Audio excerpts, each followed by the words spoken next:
Thank you for listening to Lone Star Community Radio. This program was broadcasted and recorded live from the LSCR studios in downtown Conroe, Texas. Lone Star Community Radio is supported by listeners like you. Donate and sponsor today. For more information on getting involved with Lone Star Community Radio, contact us at lscrstudios@gmail.com or visit us online at www.irlonestar.com. It's kind of, I didn't think I looked that bad, Richard. Come on.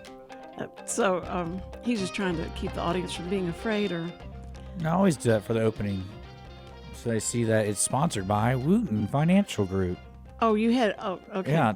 I mean, Cindy, you don't even know who you're sponsored by. I know who I'm sponsored by. Chris and I are like that.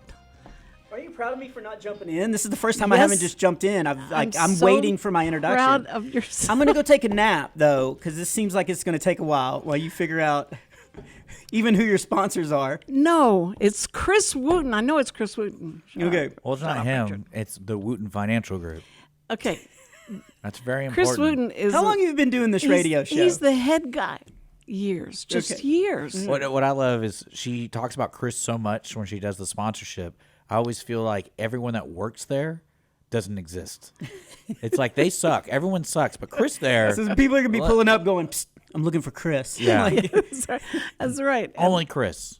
Well, he signs the checks, so, I give credit to that guy. Yeah. So, anyway, I guess you're now, it's not a surprise or anything that... we haven't said who I am. Nobody said Bob Smiley. So you can still... I'm you can getting be the ready one. to. Okay, sorry. Go ahead. Okay. Okay, drum roll please. All right. Wait, is it still... Just ignore everything going around you. Stay focused. You're a professional. He's trying to show me. I'm not showing you anything. I'm showing everybody else. I'm showing the world what you look like. He's broadcasting simultaneously. Yes. Oh, my On his simulcast. Okay. Yeah. Anyway, so today we have Bob. All right. No, I mean, I give you the Ladies best, and gentlemen, I give please you the welcome to the best mic. Introductions, flowery, ridiculously, shameless promotion. When I have you on, describing you coming on, world-renowned Christian comedian. You used a lot of words I had to look up this last time. I know. Yeah. I knew you. Yeah, and I did notice all your publicity photos for today were photos from about 10 years ago. Yeah, we've got to get an updated photo because, that one of the one with me in the Incredible Hulk T-shirt and the Dukes of Hazzard patches on my blue jeans. And I was in 4th grade, Cindy. It is time to get an update. I had to buy him a cheeseburger or something after it was over because when I put my arm around him, it was like I shook hands with myself and I went, Bob, you are too skinny. So I was super skinny the first time I came on and did the show. Yeah. Because I was going through a lot, and so I just didn't eat. And I wasn't sleeping, and I guess sleep and food No eating? is important. I don't know. Study's not... completely out. But I was super skinny. So here's what I'm bringing up. So I posted a video on TikTok, of an old time, something from that era. And I posted that clip, and one of the worst comments, because I love reading terrible comments about me. And when it said, holy crud, you used to look good. You've aged like milk.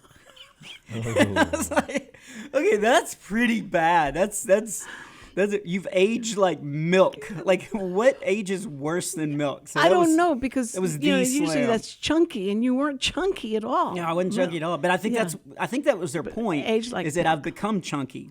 No, you were not. You are not. You've been working out. First of all, you said you were not. You were not. No. You were not. You were chunky. No, I don't ever remember you being chunky because you always worked out. Yeah. And also, all of a sudden, Bob came in. And he came in like, so what's going on, everybody?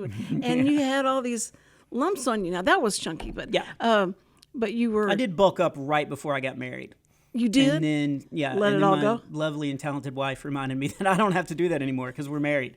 So the treadmill got back to being a clothes hanger. And, yes. Oh, yes. And I didn't have to do all that stuff anymore. That's not wonderful. true. I work out. I worked out this morning. I got up early so I could Got up at the crack of 9:30 so I could hit the gym before I came and did this world-winning. Is it a radio show? I still don't know what it is. I don't. She It's a doesn't even live know. live stream. Okay.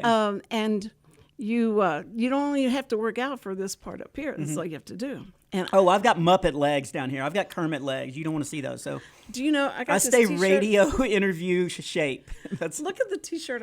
What I have on. No, your hair's covering it. Oh, Here sorry. we go. Show every. Welcome to. Hawkins. Why would you couldn't find a John Chris T-shirt to wear just to really rub it in my face? No, I knew he was going to think that I went to some concert and saw Tim Hawkins. That's his big competitor, his big rival, And one of my best friends. and one of your best friends. Okay. But y'all are great because you're always trying to outdo the other one. And, Yeah. And so, but I didn't realize that it was just clean. It wasn't on the floor, and so I got it and put it on, and I was going over here, and I went, "Oh, welcome to Hawkins, Tim Hawkins." So he'll think I went to one of his concerts, I'm sure. Yeah. So I want to explain We're very that. similar, though. He just bought a brand new tour bus to replace his old one, and I just got a scooter. So we're both having a pretty good year. Yeah. That's great. I know you I are could so see Bob supportive. touring in the smart car. Yeah. One of those little snub nosed smart cars. Yes. I can I've been doing little mini tours in Louisiana. There's a guy there that does a lot of, he puts together shows during the week, so it's great. And so there's a rental car place right up from my house. And so I jog up there because I'm not going to drive up there because I have to leave the car. So I jog up there. It's about 1.5 miles. I get the car, and then I go and I do my 4-day run. And then I drive it back, and I usually get back in the middle of the night. So I have to drop it off and then jog back to the house. And whenever I first went, they gave me a big, huge truck, and they were like, but then they saw how many miles I was putting on it. So by the third time, they gave me this little smart car kind of thing. It wasn't an actual smart car. It was like something, it ran on clown farts, I think, basically. Can I say that? Can I say the word clown?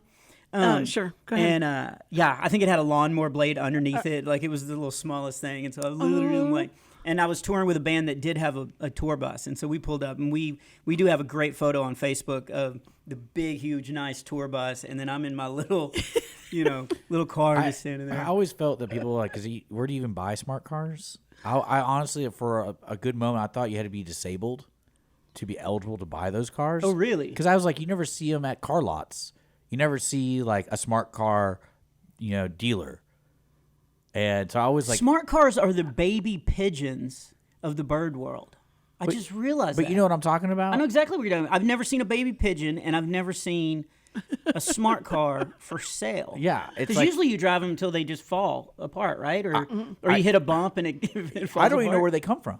And that's why I've never thought about that. Where do you buy a smart car? that's why I always thought you had to be like I'm not smart enough you to have to have be a a disabled person to apply. I thought it was something special, like, oh, you qualify. They send you. You know how like when you hit like 55, you get Yeah. all of a sudden you get all this AARP stuff. I It's don't like- know. Well, I meant like that kind of thing. He looked over at or me. like when you get in accidents, they're like you get insurance stuff Yeah. all the time, and then it's like I guess if you qualify for a smart car, they'll let you know. They'll give you. I never thought about that. So that's a good question for the listeners. Like, where do you get a smart car? I've never seen one on a car lot. The guy who lives across the street from me has a used car salesman. Not I mean, I'm looking it up right now. I'm pretty sure. We're gonna find out really quick. It's got to be something like Sewell or Yeah. something. Well, you can someplace buy like them used. So I'm talking about new. I'm talking about brand new smart car. Maybe it comes in the trunk of another car. And so you buy like Yeah. a Chrysler, and then you open the trunk, and it's like, oh, this one came with a smart car, and you give Yeah. it to a family member. That would be a great I don't marketing know. thing. That actually is. Listen, I'm just so sorry that I missed all last week, but I was so happy that you had Bob playing retroly. Is that a word, retroly? I don't think so. But It anyway, doesn't matter. Nobody's listening, so you can say. I mean, I think Listen. that's forgottedly. I'm going to get 34 calls.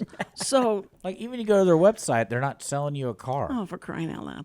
Now, see what you got him off They're into, just- too. The website just says, "Look in the trunk." Well, no, it just says like, look at all these cool technologies we're developing, and then it didn't say buy a You car. can't buy one. It didn't say where to buy Where do it, you buy a smart car? and not used. Yeah, not used. I don't know. In China? I don't know. That's so crazy. I never You thought order about it. that. You order it from China. I Yeah. bet that's how you do it.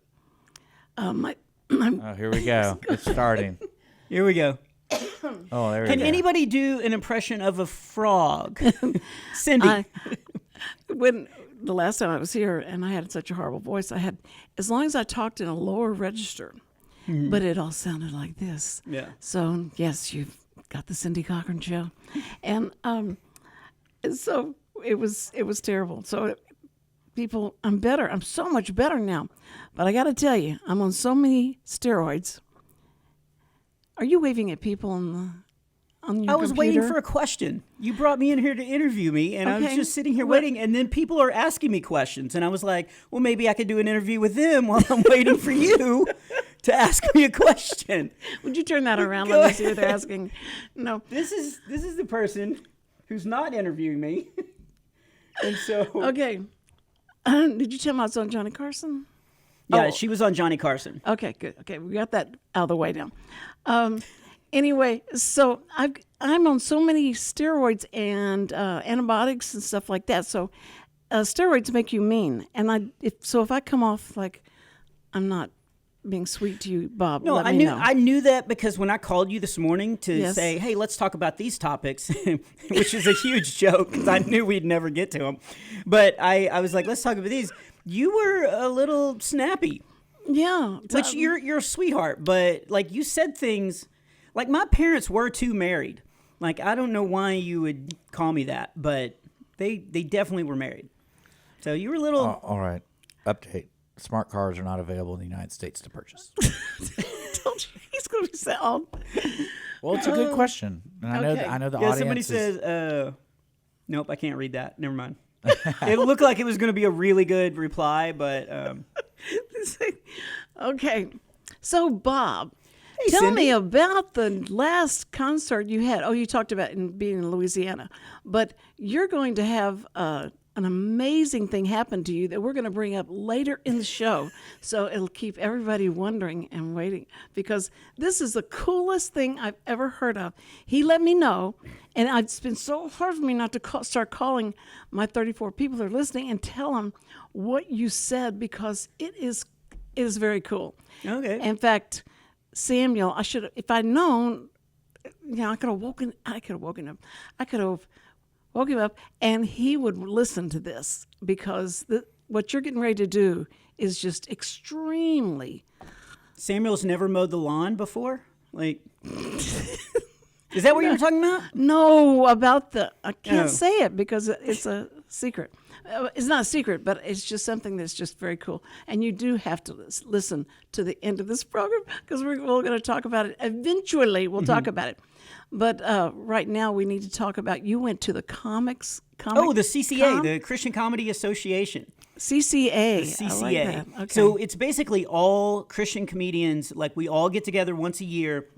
It's people that do sold out theaters to comedians who don't really have a career and they do like internet radio interviews at 2 p.m. on a Tuesday. So you've got like all different kinds of careers and stuff. And we all get together and we, it really is about kind of encouraging one another. There's still some, this is how you write a joke or this is how you post stuff on social media or, there's some helpful seminar kind of stuff, but mainly it's about hanging out. And you get to see all these comedians that you don't get to see.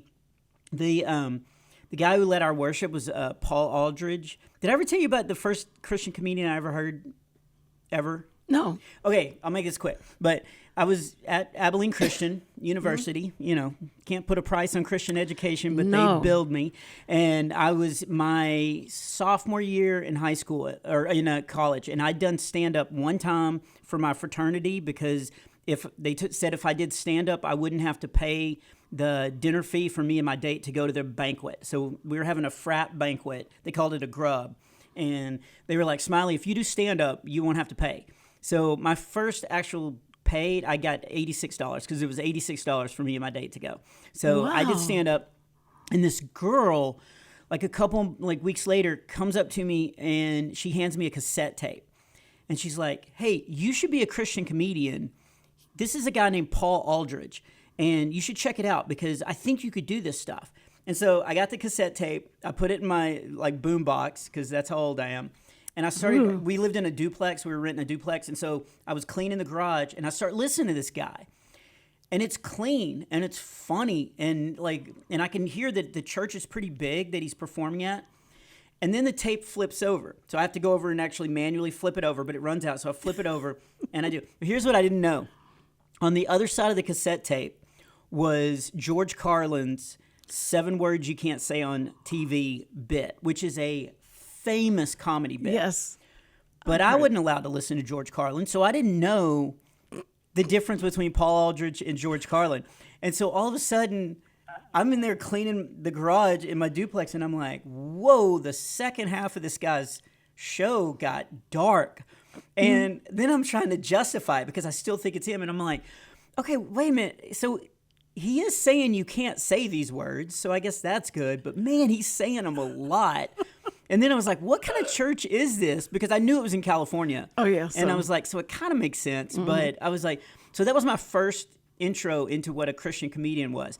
I thought your first half had to be super clean and funny, and the second half you could just get dirty and raunchy and stuff like that. But anyway, fast forward, 24 years later, and I'm hanging out in the room with Paul Aldridge and all these other guys that I grew up watching, and we're all just hanging out and doing stand-up. And you would love it because we slam each other like crazy, in Christian love. Fun. Well, yes, in Christian love. But bless your heart. There was a sound guy running the board because we had it at a church, and the sound guy, because there's a guy named Mike James, and he got up the first night because we all do open mic night. He got up the first night and he was like, "I married way out of my league." Oh gosh, sorry, I'm embarrassed. I'm saying that with Bob Smiley sitting in the room here. Yeah, I married way out of my league. And of course, the place goes nuts, because I'm sitting there with Sarah, and who's gorgeous. And so, yes, she is. So I was like, okay, I'm gonna tag him back. And so later, they were this lady was doing a seminar, and she asked me to get up and talk about how to get bookings and stuff, like how to get your name out there. And so I jump up there and I give a very serious answer about how to, get bookings and get your name out there and stuff. And she was like, "Wow, thank you, but we're comics, so we're always usually being funny." So I go, "Man, sorry, that wasn't a very funny answer. It was kind of like a Mike James set. It's just not funny at all." And of course, the place goes nuts. But the sound guy was sitting back there with Mike, and he looked at me. He's like, "Oh my gosh, like I can't believe he said that." Like, because he's not used to comics. Right. And Mike was like, "No, he deserved to tag me back. Like this is, and it's not going to be the last." Like, so it was so It's much only fun begun. because we love each other and we encourage one another and we attack each other every chance we get. So, But isn't that hard? Isn't it difficult to do that in front of a bunch of comedians, especially when you see them going, this, or they're writing things down? Yeah. So you don't think that they wouldn't do anything like that, like maybe borrow no, some nobody of your, steals. No one steals. Okay. No one steals. That is death for comedy. Okay. If you steal something, oh my goodness, no, you'll never work again because and with the internet, it's so easy to prove like when somebody does a bit, and so if somebody's coming up, now we all have similar concepts and, so sometimes, in fact, Hawkins and I, we've written the exact same joke and realized we came up with the same idea. We both saw a commercial and we had the same idea. And then it's basically whoever gets it out there first. So there are some similarities of how we write. So sometimes we do, but we're not stealing each other's stuff. But yeah, it's known in the Christian comedy world and in the comedy world, you do not steal people's material. Oh, I'm glad about that. But it is a tough crowd. Like we get up. Oh, and my wife did stand up for the very first time. She did? Yeah, because you have to sign up, and I had already done 2 shows the two nights before leading up to the conference in that area. So people had already gone to my full shows. I was speaking. I was on stage a lot. And so Sarah was like, "Don't sign up. Let everybody get a chance to do an open mic night." And I was like, "Yeah, that's fine. I don't really want to do anything." And the guy came up to me and he goes, "Hey, last year you got up and you did a new bit that didn't do well. And it was great for all the new comics to see you up there struggling with a bit," which was totally true. Oh my goodness. Here's the funny part. I did this new bit that I struggled through, but it's open mic night, so you try stuff out. And it was terrible. And I got off the stage and I sat down and Sarah was with me again. And I was like, "Okay, I know that went bad, but like that's a good premise, and it's now my closer. It's what I close with for my show. So it was, and so the guy was like, so I want you to sign up, and I said, I'd love to, but Sarah won't let me. So the guy looks across the room. It's a guy named Chris Roop, and he's like, Sarah, I'm signing Bob up for open mic night. And she looks up and she's like, because Sarah's so loved by that whole community. So I actually think she was signing autographs when she looked up. And she goes, only if you put me down too. So I'm like, oh. And so he writes her name down for the next night. And so I was like, So we get back to the hotel. And I was like, he really wrote your name down. And she was like, yeah, I'm halfway through my set writing it right now. And I was like, what? She's writing and her so set. she got up the next night and absolutely just killed. Now, it was mostly making fun of me. Like, it was all stuff about me. What a But, shock. and which, of course, the whole, like, every Right. comic there was loving it and stuff. But she did an ad-lib. So Cleto Rodriguez is a really good friend of mine, comedian. He got up and he was sharing testimony earlier in the day. And he was talking about how we're built for community. We need to be able to lean on each other. He said, the darkest moment of my life, I really was just on the ledge and didn't know what to do. And I called Smiley. And I called him because I knew he would care, and I knew he'd take my phone call no matter what. And he said, here's the weird thing. Bob was getting ready to propose to Sarah, but he took my phone call. And for about 45 minutes, like, talked me off the ledge and talked me through this really dark time. And he, so he's sharing this testimony with the idea of, like, we're all built for community.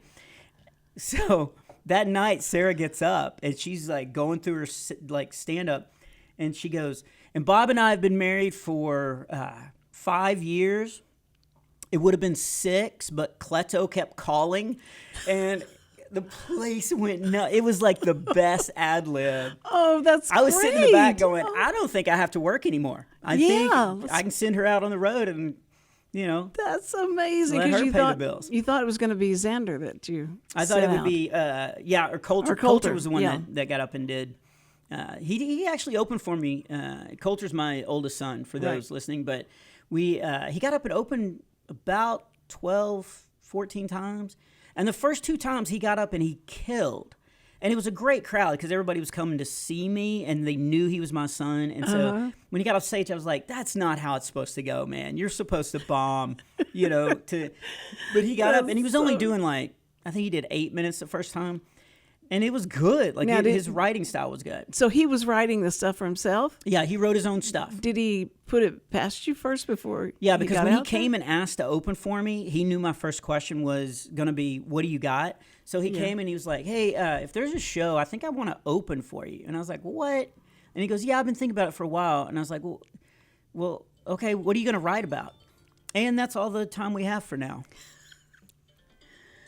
Oh dear. Okay. As we wake up from the stream. Sorry. Well, who is it? Who is it? Huh? Who is it? It's an appointment Cindy got a phone call. that. No, it's the AC guy.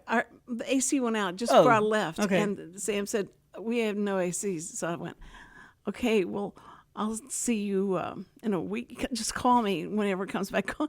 And so he said the guy's going to come tomorrow, and this guy keeps calling me or texting me that when he's going to be there. Yeah. So, but my son-in-law Tim, Christy's husband, does all that stuff all day. And so he's going to call Sam and said, I'll come try and rescue you off before tonight, before it gets too bad. Okay. So anyway, that's who that was. And if it was somebody more interesting, I probably would have put him on live and said, okay, what do you want? And then and talk to him because, I didn't want to interrupt at all. Yeah, let's get back to the story. Anyway, the dog died.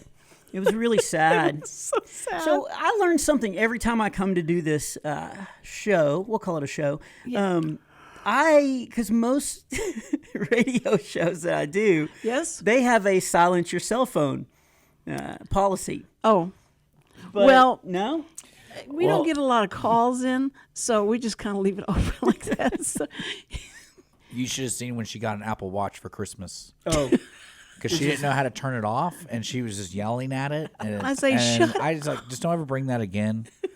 And I haven't. The phone thing, I don't know. She's an elderly person, so I don't want her, like, it's like what I told her to turn off her life alert. Yeah. Yeah. Right, Cindy? Did Right, Cindy? yes.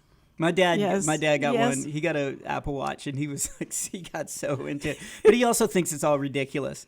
So he Well- called me one day, and he was like, "Oh, you'll be happy. I closed my poop ring." I was like, "There's not that ring."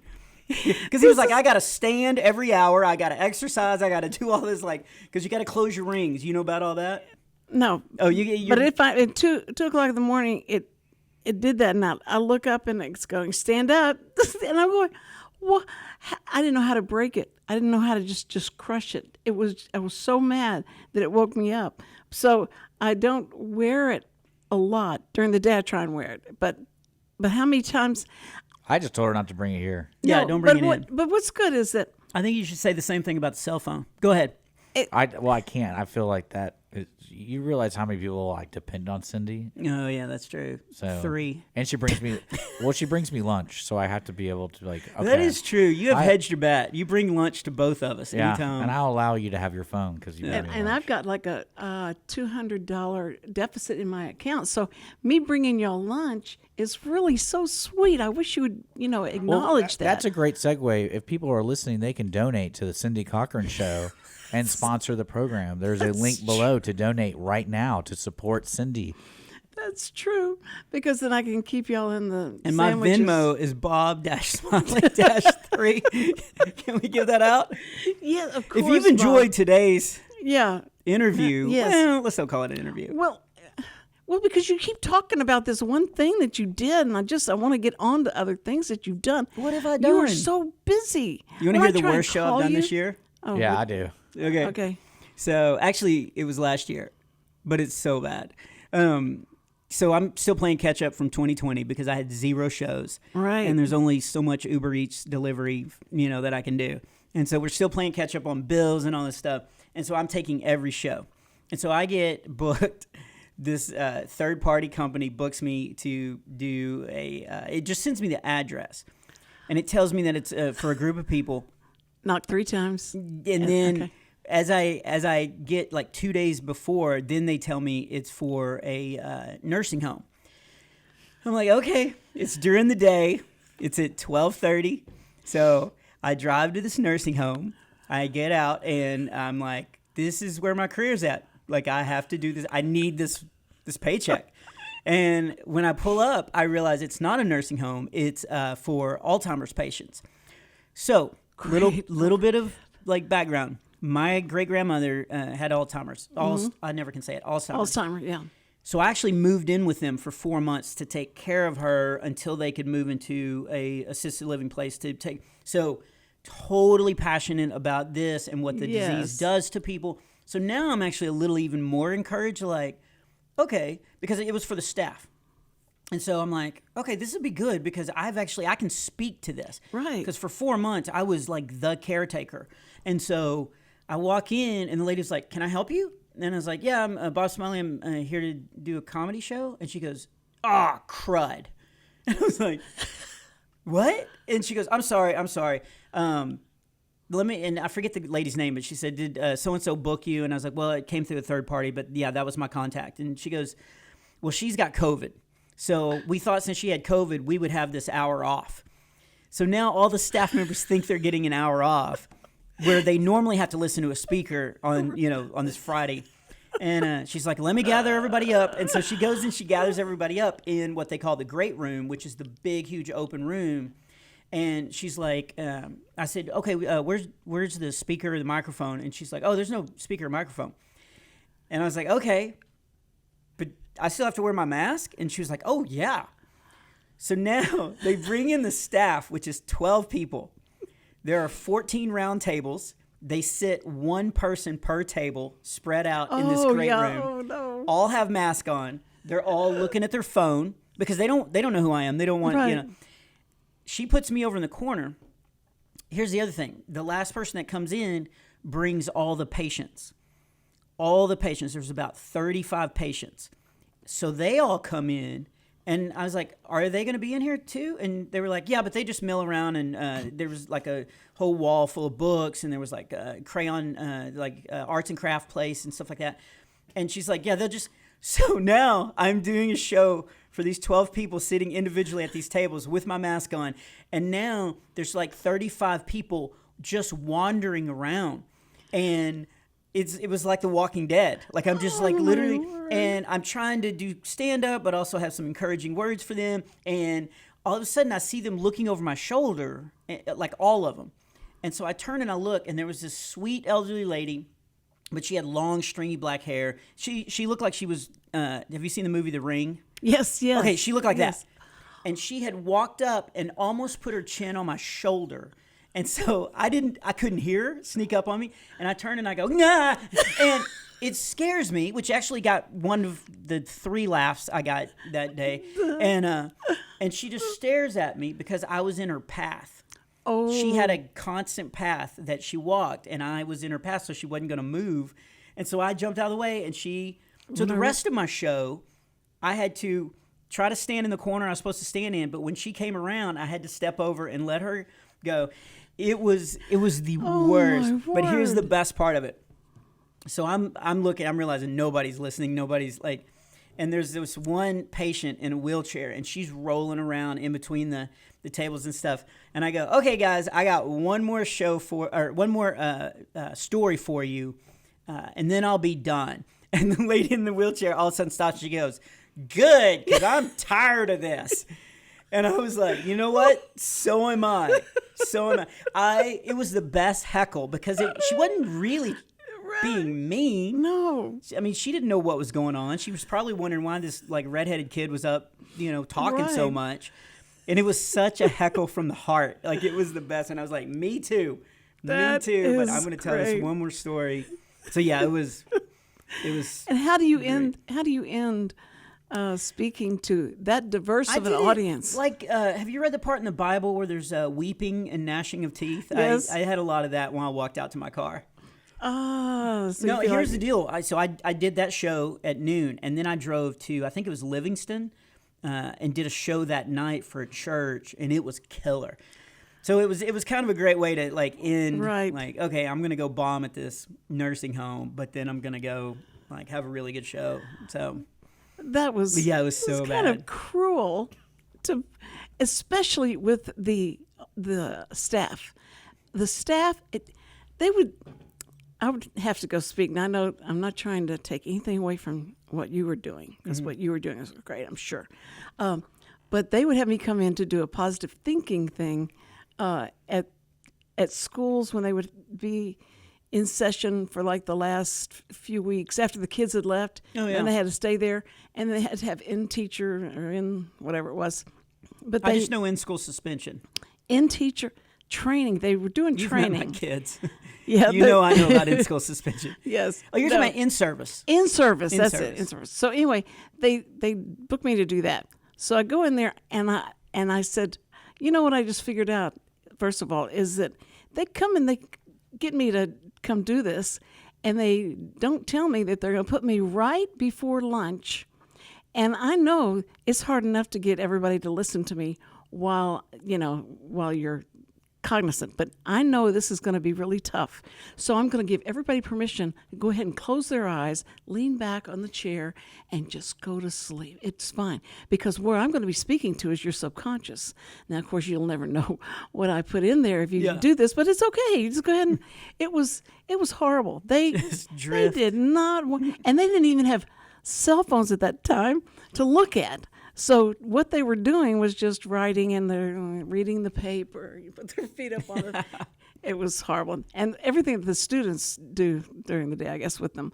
But I think I think the fact that you did that was great, because you had all that background, that experience with working with someone that was like that, and then to be able to, you probably would have had more fun playing to them, especially. Yeah, them. it's a funnier story if I tell you like I really bombed, but people sat down and the staff was on their phone, but then after a little bit they actually started listening and they started laughing. So I really kind of won them over. But when I started talking about like living with my great grandmother and all the little things that I would do and stuff, they really like perked up. So I really did go and was able to encourage them. That's you know. good. So sometimes it ends up well.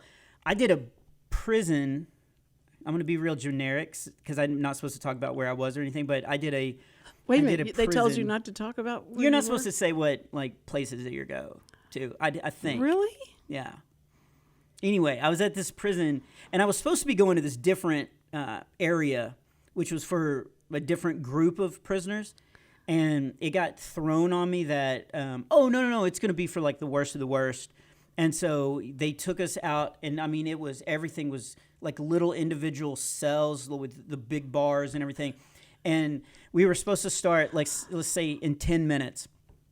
It took 40 minutes because each prisoner was in its own individual cell. And to move them, you have to move each one individual because you can't have them all out Together, at the same yeah. time unless you have them in this one, like, room. And so they had to move them individually. And I'm just standing there, and they have to walk through this little hallway, which is where I was standing. And then they put them in this big cage, and then I did stand up to them for the cage. And as they're walking by me, they're all like looking at me, and they're like annoyed. One guy walked by, and he goes, "You better be good." And I was like, I got to be better than your wall.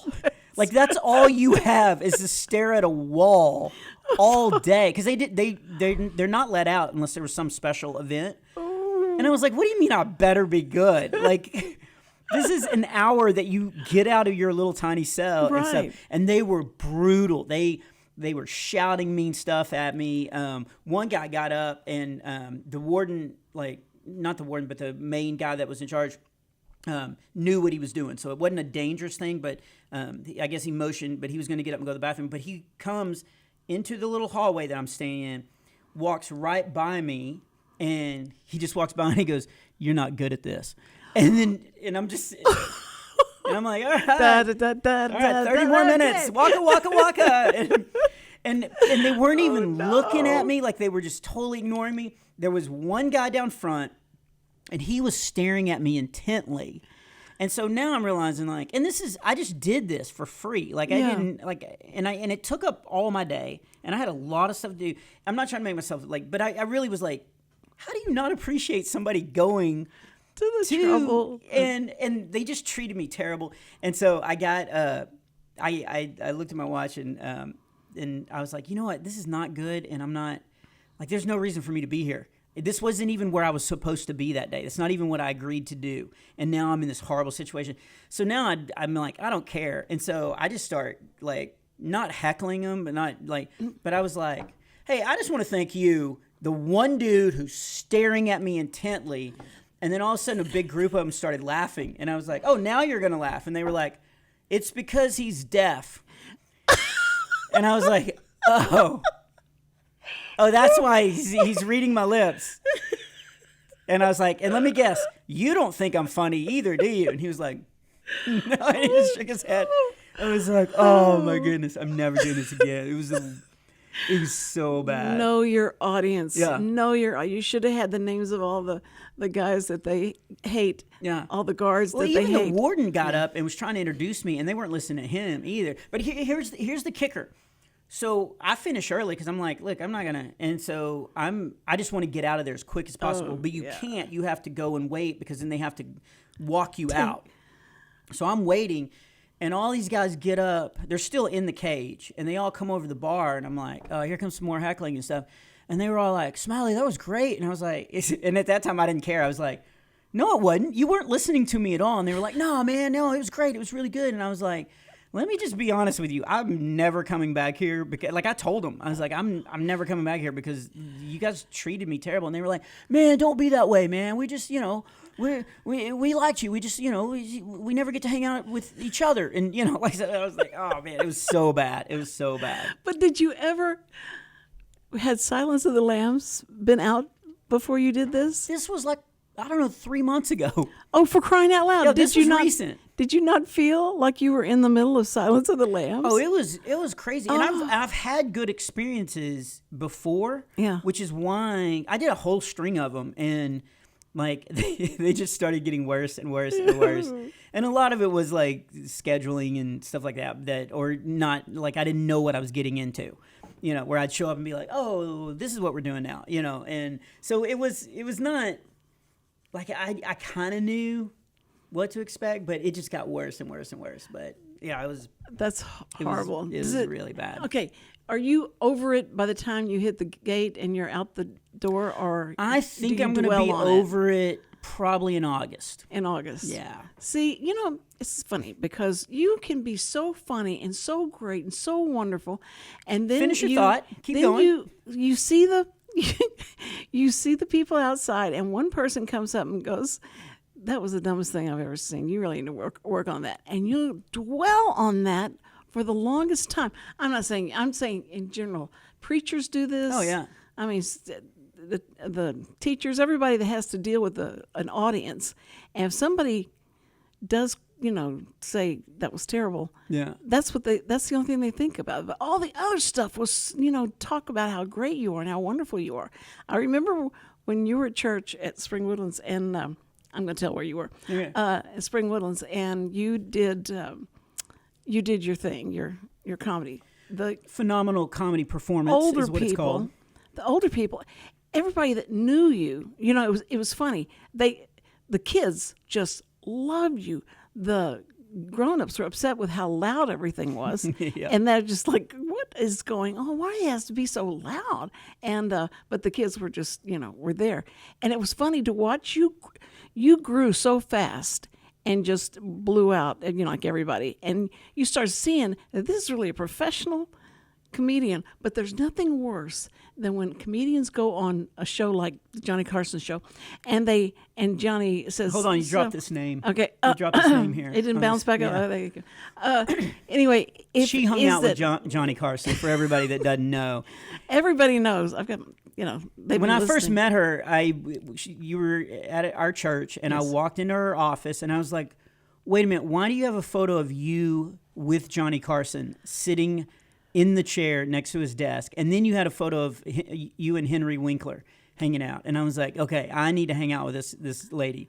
Like, I Yeah. have so much to learn. Turns out I didn't, but it was it was What was so it was sweet? intriguing at first. What was so sweet is that a lot of people came in and said, you know, I went to Universal Studios, and I wanted to sit in that chair. They were taking a picture. They had him in a, you know, it was like a cardboard. Johnny Carson was sitting there, and they took but that's what they thought I had done. And when I said I was on the Johnny Carson show, they thought I was in the audience on the Johnny Carson show. So it made it, you know, difficult to try and convince anybody. Yeah. But now nobody knows who he is, so it doesn't matter. That is You may be true. the only one. Jay Leno has even gotten to where you go like, well, you know, Jay Leno was on the Johnny. I mean, he took over, and Yeah. they go like, no, keep going, and then you finally get down to, I don't know who's on who. Oh, Jimmy Fallon. Fallon, Yeah. yes. And so I went to in Dallas. Have you ever been to Believe It or Not thing? Ripley's? Yeah, and the wax I've been museum. outside, but my dad would never pay for the ticket to go in. But he would stand out there and tell me crazy things. The wax museum, though, it has all the people from the different Tonight Show and all that, and so you go stand next to them and be there, and you know, and then you show that to people, and people go like, "You weren't really there. You didn't really Yeah. meet him." But when you take a picture of the wax figures, they do. Some of them look so. Do they really look alike? stupid. The only one I've ever seen, I went to a wax museum in Phoenix, so they were all kind of melty. It was during the summer, so it wasn't good.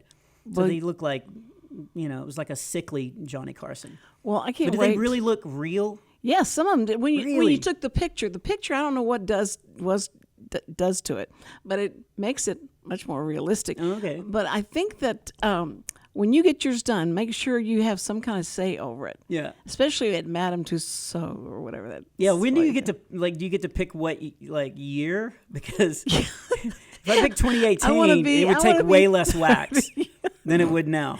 Yeah, imagine doing Clint Eastwood right now. Yeah. Like one more wrinkle and then we got it. I think. Yeah.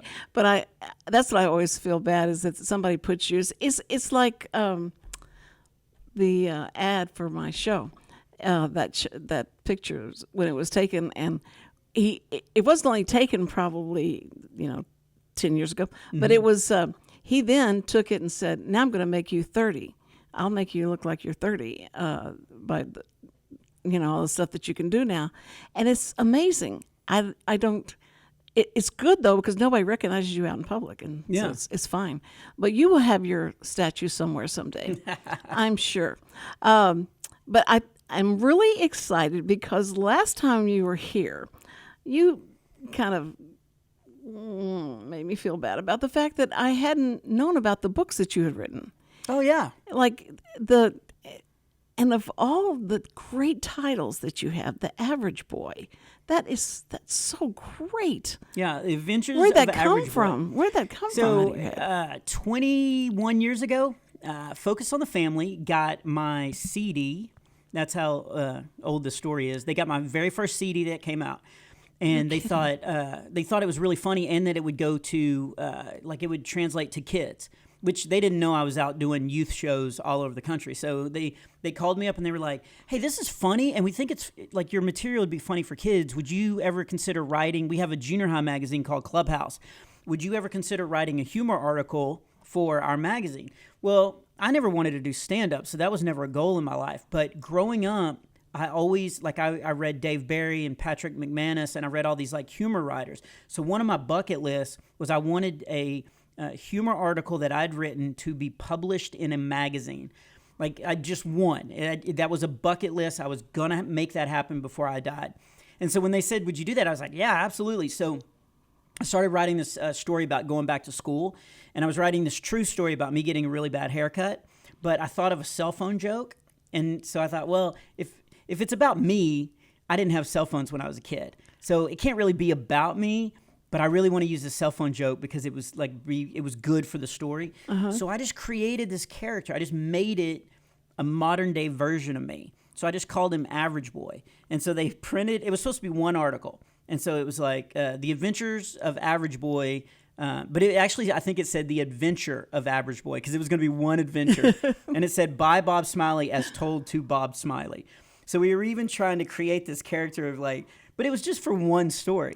But they printed it, and then all of a sudden, Average Boy started getting all this fan mail from junior high kids. Oh, my goodness. So they contacted me, and they were like, "Would you consider making this a monthly article?" So I started writing monthly for them. And then that's whenever they realized people were talking a lot. They were getting a lot of emails about The Average Boy from kids. And so they asked me to write a comedy devotion book. So I wrote Devotions for Super Average Kids. And so it's 30 funny stories. It's things that kids deal with. There's a resolution at the end of each chapter. And then there's devotion questions and scripture for kids to fill out, and, devotion questions to either fill out on their own or to do with their family. And so we put that out as a comedy devotion book for middle school kids. It sold really well. So then That is awesome. we put out the second one, Devotions for Super Average Kids, the second book. And so, again, 30 new adventures and stories and stuff, 30 things that kids are dealing with. And then during the pandemic, we started an Average Boy podcast. Do you know what a podcast is? Yes. Good, because you're on one. So we started the Average Boy podcast for families to listen to with their kids, and we made them short so they'd be on the way to the grocery store or on the way to school and stuff. We just decided to try it. We didn't know if families would do it, and we started putting it out in January of 2020. Not realizing that COVID was about to hit. And so COVID hit, and so now families are all at home. They're listening to this. So during COVID, this is the third book, Average Boy's Above Average Year. So it's not a comedy devotional book. It's more like Diary of a Wimpy Kid, only way better. But this book came out in October, I think, of last year. And it's just a fiction book. It's funny. But again, I'm a Christian, so there's a lot of moral dilemmas that he's faced with where he has to, choose whether to do the good thing or the bad thing. Perfect. So, and then that book blew up on Amazon. And so normally you get a book deal, and then about 2 or 3 years later, if your book does well, you get another book deal.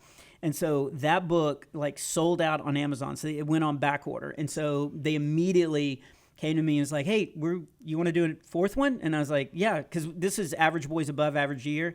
So I started actually last week on Average Boys Above Average Summer. I love to get in your head and see how you figure out what you're going to say and how you structure this.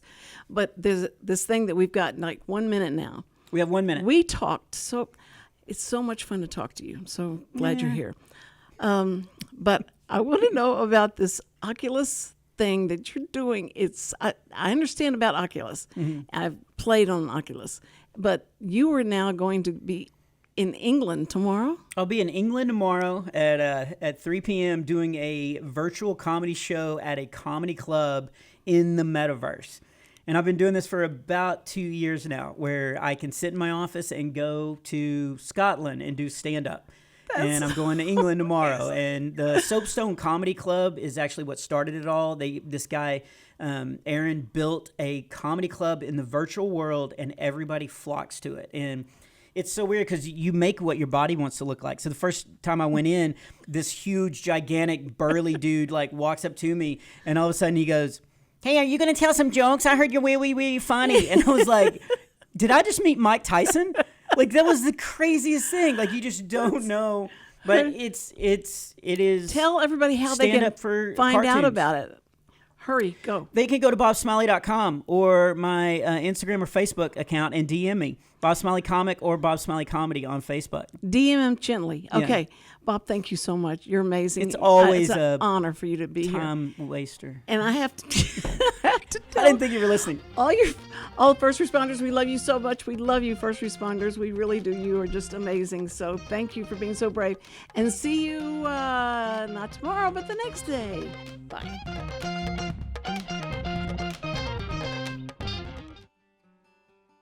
Every week, people ask the same two questions. Are they ready to retire? Will their savings last for their lifetimes? Hi, this is Chris Wootton with Wootton Financial Group. Our firm has been in Montgomery County for decades, but the hopes and dreams of the people we serve never change. We help answer these two questions and many more that people have about their uncertain financial future. We have a simple introductory client experience that allows us to get to know the client and includes a few meetings for the client to kick the tires at no charge. We provide a concise, one-page summary that helps the client get a better handle on which questions are the right questions for them. To learn more about Wootton Financial Group's process in helping their clients to a clearer financial future and to see their contact information, visit Cindy Cochran's show page on irlonestar.com/TCCS. Wootton Financial Group is a proud sponsor of the Cindy Cochran Show. Wootton Financial Group is available by phone at 936-449-5952 or visit them on the web at www.woottonfinancial.com. That's www.woottonfinancial.com. This program is sponsored by the Wootton Financial Group. It is not the intent of Wootton Financial Group to render or offer personalized investment advice or financial planning advice through this radio program or any related website. Wootton Financial Group's participation in this program is limited to providing general information on financial matters and should not be construed as financial recommendation or investment advice. Investment advisory services are offered through Game Plan Advisors, Inc., a registered investment advisor registered with the Securities and Exchange Commission and the state of Texas. Insurance services are offered through Wootton Financial Group, Inc. Game Plan Advisors and Wootton Financial Group, Inc. are affiliated through common ownership, and neither firm is affiliated with The Cindy Cochran Show. No listener should assume that any information presented and or made available on this program serves as the receipt of or a substitute for personalized individual advice from Game Plan Advisors, Wootton Financial Group, or any of their representatives. Is there